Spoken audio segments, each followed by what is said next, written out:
sometimes people are just not having very much fun with sex anymore. What you want matters. A penis is interesting because of the person and the body attached to it.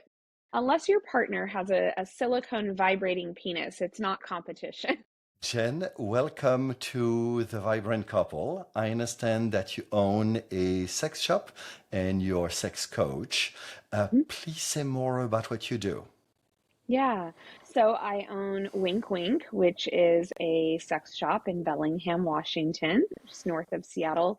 And we are a inclusive, not creepy, woman-owned sex shop that's really based around serving people who have often been left out of traditional sex shops or feel like they're not a comfortable place for them to go. And then I offer classes and I do coaching as well. What do you mean by non-creepy? That was actually something that we heard from our customers, that they liked that our store wasn't creepy. They felt like they have seen sex shops or been to sex shops that kind of give them that creepy, icky vibe. For a variety of reasons. Maybe there's not windows, maybe it's what they have in the store. And so our shop has, big windows and plants inside, and it's beautiful. And so we heard from our customers so much that we love that you're not creepy that we adopted it as part of our branding. That's wonderful because sex shops indeed feel creepy often. Yeah, they really can. Cool. And so, what is the thing that you like most to do? What brings you a smile in your work? Yeah. I think helping people who have had, things happen in their life or at different junctures in their life, whether they've had kids or their body is changing or they're newly divorced or whatever it is, and helping them to, recalibrate their sexuality, figuring out how they can have the kind of sex and relationships they want to have in maybe the new body that they're in or at the new point in their life that they're in. And I just love helping people to get to a place that feels really good. Wonderful, because I'm seeing a number of things, with the clients I work with. Some of it is clients who just had a baby. That's a Yep. major transition. And I'm also hearing clients who divorce after a so-so or non-existent sex life for Yeah. decades and Yeah. somehow want to access it. Yep. Yeah, absolutely. I see a lot of that. And I've been seeing, we have people who come in the store who are often older and maybe they are newly divorced or they're widowed and they're coming into the store to buy sex toys for the first time in their entire life. And that's always fun um, to kind of bring people into this whole world that they've never been in before, that can kind of help them as they go into the new era they're in. One of the things I'm noticing with the couples I work with is couples really quickly get into a rut.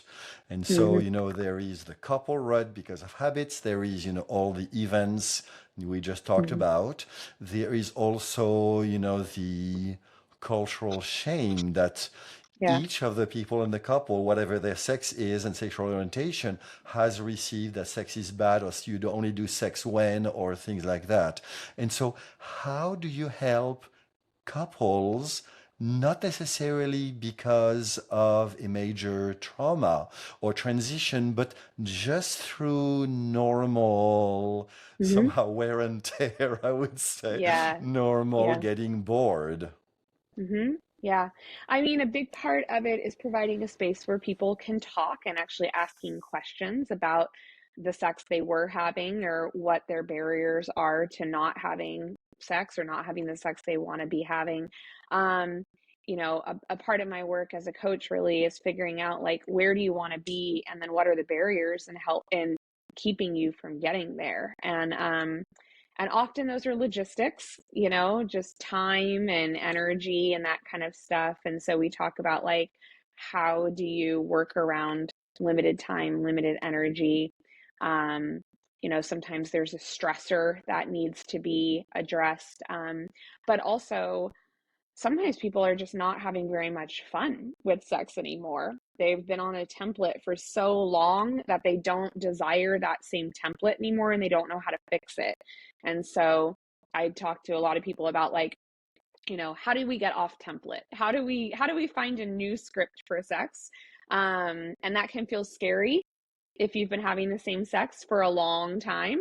It can feel scary to look at what's kind of off template, but for a lot of people, that novelty is really fun and exciting, and helps to kind of rejuvenate their sex life. One of the things that I don't think men understand is that women get bored much quicker than men do. Do you see that as well? I think that I think that our general, like, our cultural norm around sex, the kind of sex I think that most, straight couples are having really is based around um penetrative sex and ending with a male orgasm. And I think that that doesn't always or often work for their partners, but it's really hard to figure out what a different script looks like when your whole life you've kind of been told, like, this is what sex is supposed to be. Can be hard to figure out, like, oh, how could we be doing this in a way that works better for hopefully both people. In your customers that buy the toys, Mhm. what is the percentage of men versus women? Yeah. Yeah. Our store is really geared to be a place where we really center women and queer people in kind of in how we've created the store. So we definitely have more women customers than men, kind of by design, really. I also think though that I see a lot more women that are in the store that are dissatisfied with the kind of sex they're having and are looking for other kinds of stimulation that could happen through a toy. And so the stimulation they are looking for. And so Hmm. I want to fully honor all your queer population. And I just happen to work mainly with heterosexual Yeah, couples. And yeah, so yeah, my yeah, questions are going to be more slanted that way, not out yeah, of disrespect, just out yeah, of, yeah, yeah, economics somehow of my yeah. business. I hear ya. Yeah. Yeah, yeah, I hear that.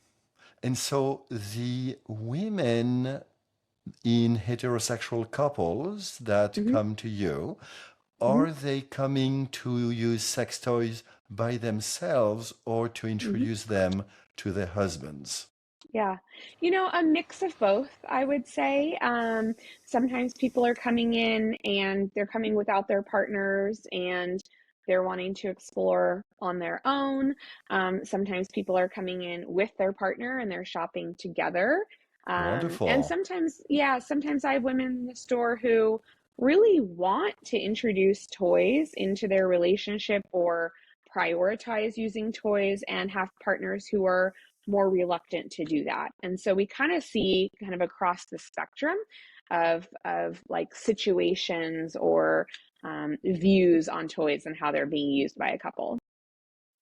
One of the impressions I have is that many men believe that the only toy that should be allowed in the bedroom is their penis. Yes. And so, so we're on the same page. Yeah. And Yeah. so, how can your store, your classes benefit all these women that want more, that want to Hmm. be played Hmm. fully with their own full body and just not Yeah. penetrative sex? Yeah. I mean, a big part of what I do, I think, is really validating people's desires, particularly women's desires, in like what you want matters. The sensations that you want to have, the experiences you want to have, it actually matters. Your pleasure is not second to your partner's. It shouldn't be like an indirect experience that you have pleasure, like, oh, I happen to enjoy my partner, like, so I guess that's good enough. So a lot of what I do is really validating Like, you deserve to get to use toys in your relationship if that's what feels good for you. Um, and then help them really to have like language around toys and how they might be able to bring them up to a partner who's feeling like a toy is a sign of inadequacy, because I think that that can feel like, particularly for men who are kind of told like, oh well, your penis should be enough. It can feel like, oh, a toy must be a sign that I'm not doing this good enough. And so kind of helping to provide guidance through those conversations. How much do your classes help Mhm. bring that openness both to women and to their partners, their couples? Yeah. I mean, I think quite a lot. I hear from a lot of people that like, you know, the classes like uh, really helped them to feel like empowered to have the conversation that they wanted to have.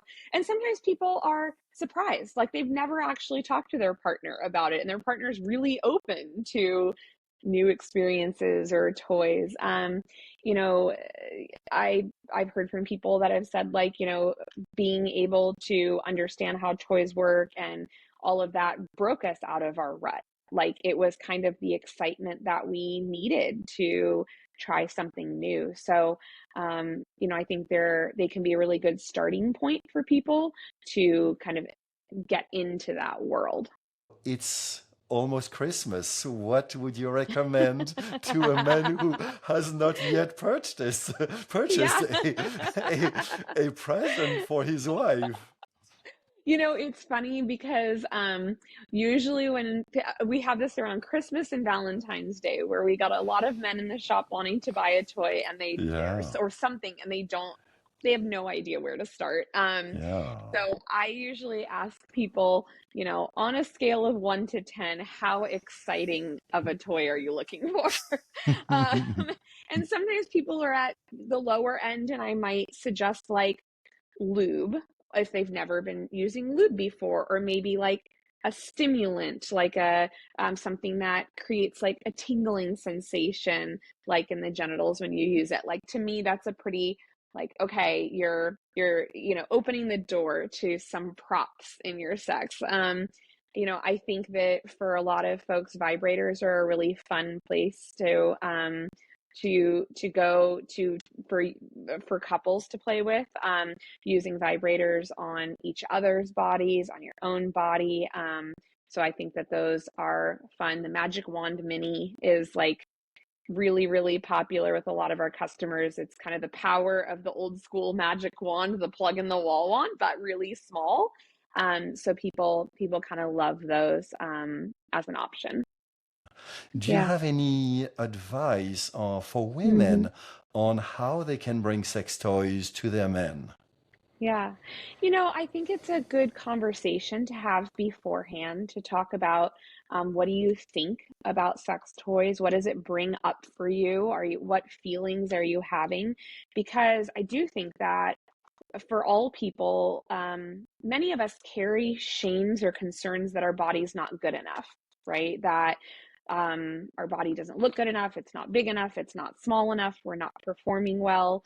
A lot of people have performance worries in sex, and so having that conversation beforehand, I think, is nice about like, it can help to air some of the friction points around sex toys and to talk about it. I also think that I talk a lot about meaning making. Like, we make meaning out of like, penis size. Like, oh, this means it is better. This means that it's worse. Or if my body looks like this, that's better or worse. And I really encourage people to try to question where those ideas about their body came from, and if those beliefs are serving them very well. And what would it be like if we just said, this is what my body looks like and feels like, and I don't have to make meaning of it. But I think having those conversations beforehand about people's feelings, I also tell people all the time that, because I'll hear people say, like, oh, I'm worried that my partner will see this as competition. And I say, unless your partner has a silicone vibrating penis, it's not competition. right? Like we're all more interesting than a piece of silicone with a motor in it. Like you know, a penis is interesting because of the person and the body attached to it, because it's a it's attached to this whole context, and it's attached to sex, which is more interesting than a piece of silicone. And so really, You like, know, Jen, yeah, would you mind saying the same thing about yeah, a man's penis, that yeah, women are usually more attached to the man than the penis because it right. may deflate of that level of attachment? Yeah, yeah, absolutely. I mean, I think that that's it's exactly true that I'm like, people are more interested in the person than the body part. And you know, it's like there's no competition between a person and a sex toy, because a sex toy is just an object that fits in your hand, and a person is this whole being that is warm and loving and can do all of these wonderful things. And so there's not really competition between a person and a sex toy, even though it can feel like it. But my biggest advice for people is talk about it beforehand, talk about what the idea of sex toys brings up, um, and have that be a conversation to not have during sex, have it some other time.